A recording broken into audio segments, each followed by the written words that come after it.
Hello everyone and welcome back to my channel. Today I'm going to be packing up all of my dolls. As you can see here, I have like almost all of my dolls on display, and then here are some of my inbox collection dolls as well as play sets and things like that.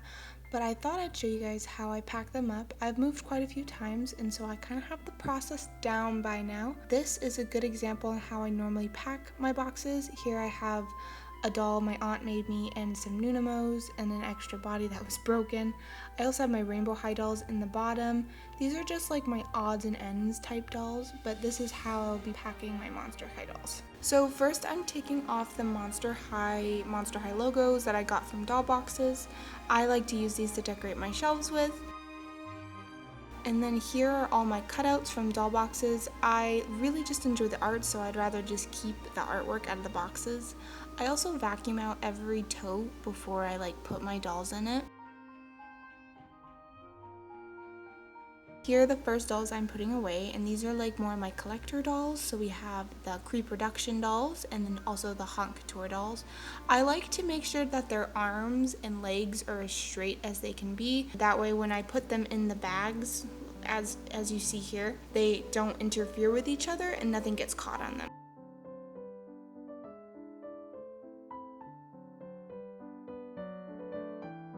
I also reuse these bags. I've reused them multiple times throughout multiple moves, or even if I'd want to change up my display, I'll put dolls away, and I normally store them in bags. Storing them in bags not only helps their face not get smudged or anything like that, it protects the clothes and the paint and the hair. Also helps them from getting dusty inside of bins. Even though most bins are airlocked or whatever, I've found them get dirty still. Though I have Sharpie written on some of these bags, I've taken Expo marker and gotten rid of it, and then I just relabel them when I need to as well. Another thing I like about reusing these bags, or just using them in general, I feel like it also helps me keep my dolls a bit more organized when storing them, because I don't have enough of one selection to really put it all in one bin. Here are the rest of my Holiday and Collector dolls, along with the Monster High earrings. I forgot what that collab even was. I like to wear them during Halloween time, but other than that, they're not my normal jewelry because they're really heavy. They really hurt my ears. But here are the rest of them. I like to keep, like I said, my dolls pretty organized, so that way when I store them, once I open them back up, I'll be able to find where each doll is, and I could just pull them out and put them back on display.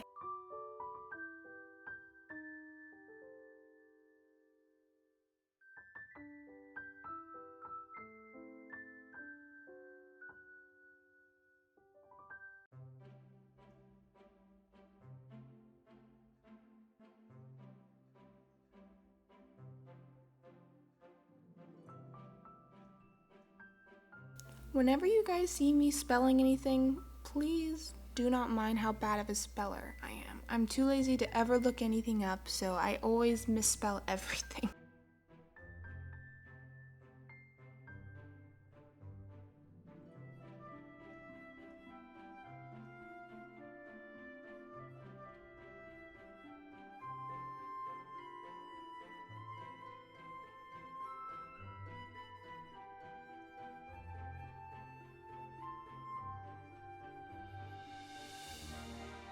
Here I'm just filling in the little spaces with any odds and ends, like accessories or stands or hairbrushes.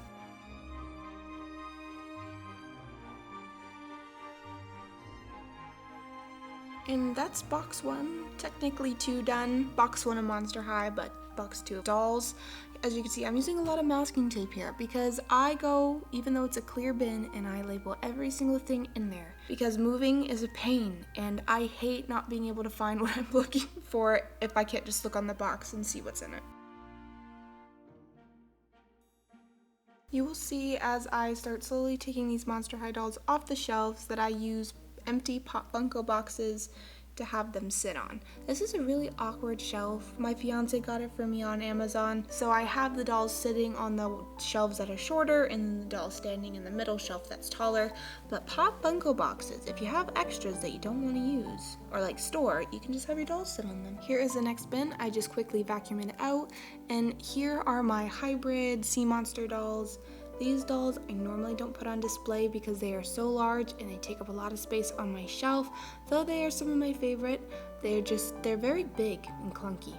But I always put them in their own separate baggies because they don't fit into, like, two don't fit into one baggie, and I always leave them at the bottom of the bin. That way I can put more dolls on top.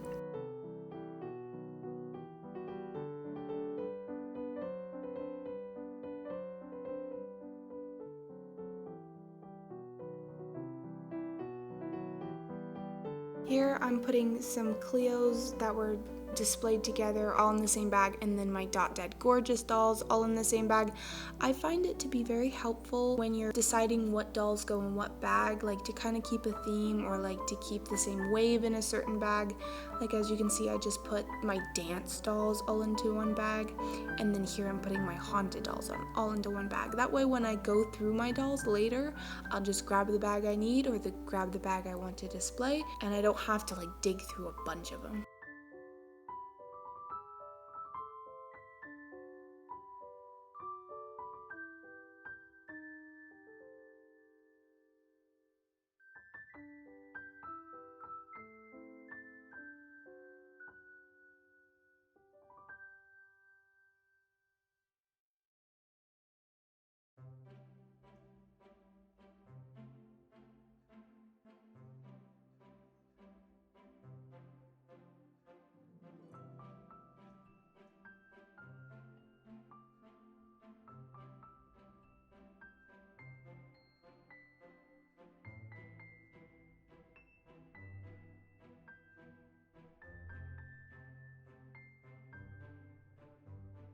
I'm so sorry about my tripod slightly moving the camera.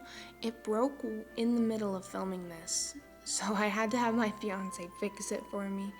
But here I am just kind of playing Jenga with the dolls. I like to stack them like opposite ways. So I'll lay dolls down, and then when I lay dolls on top of them, I make sure like the feet are touching the head, if that makes sense. That way like you can fit more dolls in, I guess. I also stack them this way, that way the legs, like Frankie's stitches for instance, that way they don't get scratched because they'll be laying on top of plastic rather than laying on top of another doll's legs.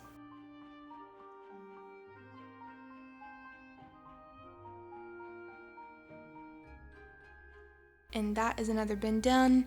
I did go back and label that bin as well, and I also put little odds and ends in that bin that maybe just wouldn't fit anywhere else.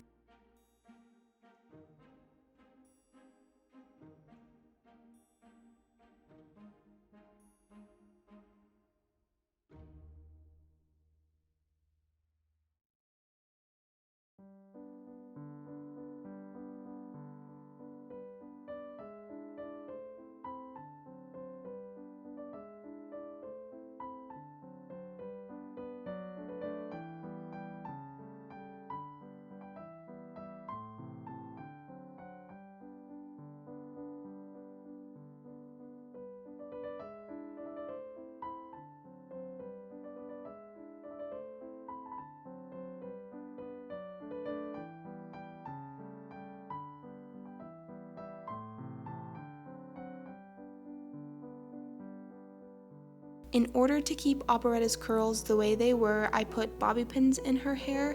This did work. She was perfectly fine when I unpacked her, but I did also store her on the very top of the bin.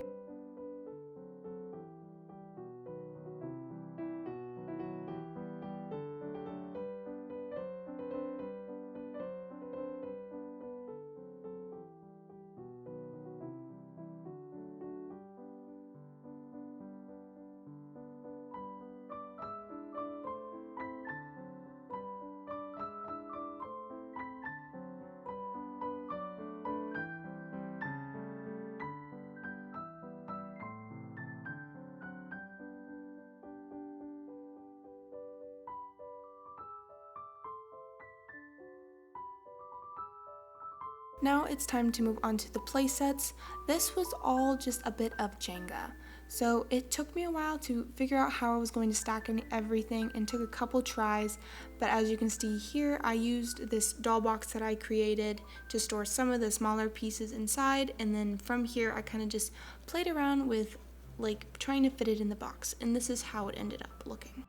This next spin took me a really long time to figure out, and I'll show you the whole process that I went through. So these are all my unopened or like my Haute Couture doll boxes. So this took me forever to figure out because it's one of those like the bins you get from Costco with the down part in the lid. So it took me a couple trials and errors to really get this box situated in order to keep my dolls safe and protected. I ended up taking out the Haute Couture doll boxes completely and stored that somewhere else. I used this bin to store some of the play sets like the hydration station and just some empty doll boxes.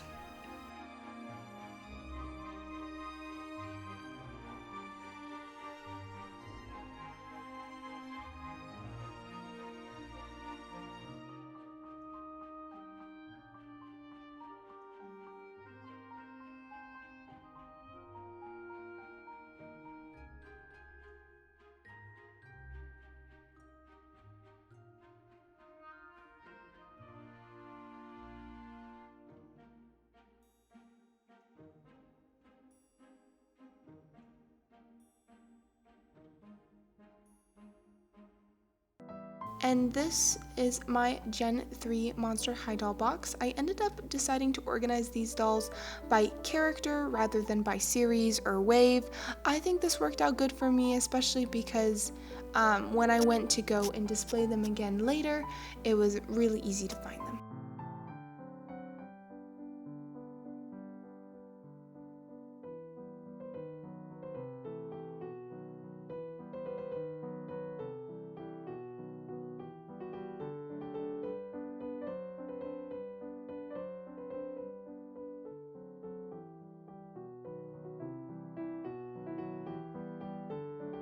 Wrapping this bin up, you will see in a couple seconds the very last bin that I'm packing. I was trying to fit some accessories into it, but it turned out to just hold really some of the things I used to restore Monster High dolls, along with some little playset pieces I could fit in, and stands. In the middle of moving everything, I completely forgot to record a video of all of the boxes, everything all packed up, so this is the last clip you guys will see. Thank you guys so much for watching this video. I hope you enjoyed it. Don't forget to give it a thumbs up and subscribe to my channel if you want to see more Monster High doll content. Thanks for watching. Bye!